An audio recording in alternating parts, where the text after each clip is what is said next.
Olivia Parker was a name everyone in Chicago's corporate world knew. At just 32, she had risen to become the CEO of a fast-growing tech company, admired for her brilliance and feared for her determination. Boardrooms listened when she spoke, investors trusted her vision, and employees looked up to her as an example of resilience. But behind the polished image was a story of pain. 3 years earlier, a car accident had left her paralyzed from the waist down. Doctors told her she would never walk again. While Olivia adapted to life in a wheelchair, building her career stronger than ever, her personal life suffered. She felt isolated in a world where people either pitied her or treated her as if she were fragile.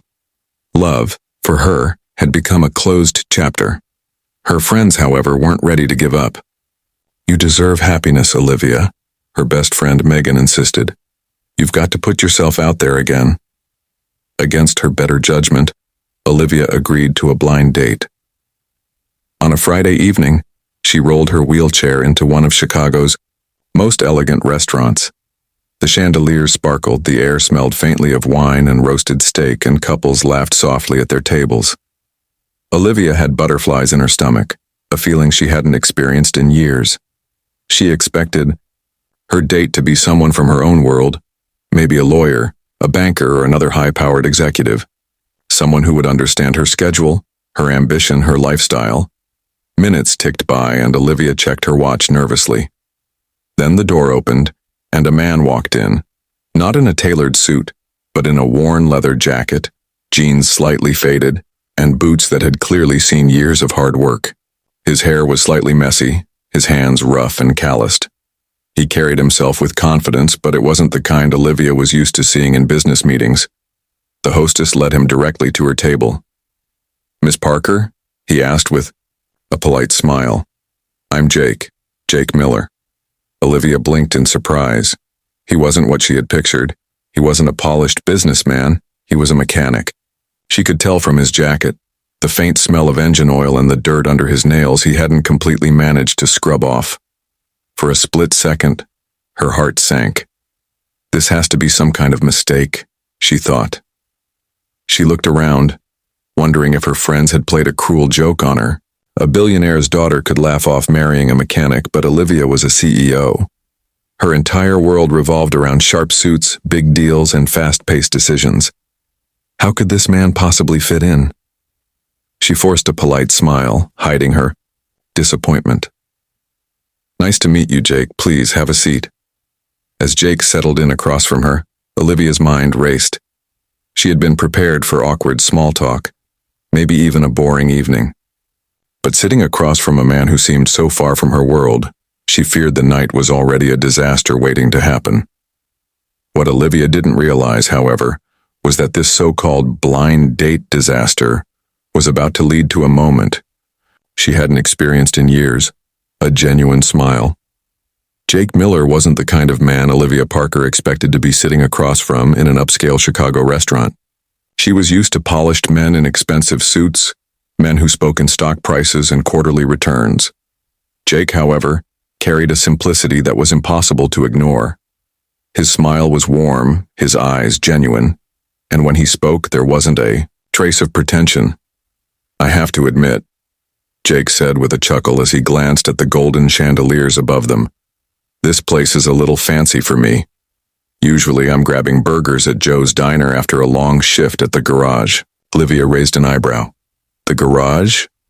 "Yeah," Jake nodded. "I'm a mechanic, small-town shop just outside the city. Not exactly glamorous, I know." He said it without shame, almost proudly, as if fixing cars was as noble as running a company. Olivia expected herself to feel embarrassed or disconnected, yet for some reason she didn't. She found herself curious. "So, what made you agree to a blind date with, well, me?" she asked. Jake leaned forward slightly. "Megan told me you're strong, driven, and maybe a little guarded. She said you deserved someone who wouldn't see the wheelchair first. And she was right, I don't." Those words caught Olivia off guard. She was used to people pretending not to notice her condition, or worse, pitying her. Jake was different. He saw her, not the chair. For the first time in years, Olivia felt like she wasn't defined by her disability. The conversation flowed easier than she expected. Jake told her stories about long days at the shop, the satisfaction of repairing an old engine, and how he loved watching the sunrise after finishing.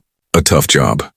Olivia found herself laughing at his self-deprecating humor, something she hadn't done in years. At one point, when the waiter accidentally bumped her chair, Olivia braced herself for the awkward silence that usually followed. But Jake quickly joked, "Guess he's just jealous you've got better wheels than the rest of us." And Olivia laughed so hard she nearly spilled her drink. It was a moment of pure, unfiltered joy, something she thought she had lost forever. By the end of the evening, Olivia realized she hadn't checked her phone once. No emails, no notifications, no corporate worries. Just her and Jake, sharing stories and laughter. For a woman who spent most of her life carrying the weight of responsibility, it felt liberating. As they stepped outside into the crisp Chicago night, Jake held the door open for her without hesitation, not out of pity but out of simple respect. "I had a really great time, Olivia," he said softly. "I'd like to see you again if you'd let me." Olivia felt a warmth she hadn't known in years. The night that began as a blind date disaster ended with something she never expected: hope. For the first time since her accident, Olivia wheeled herself forward with a genuine smile on her face, one that wasn't for a boardroom or a camera but for herself.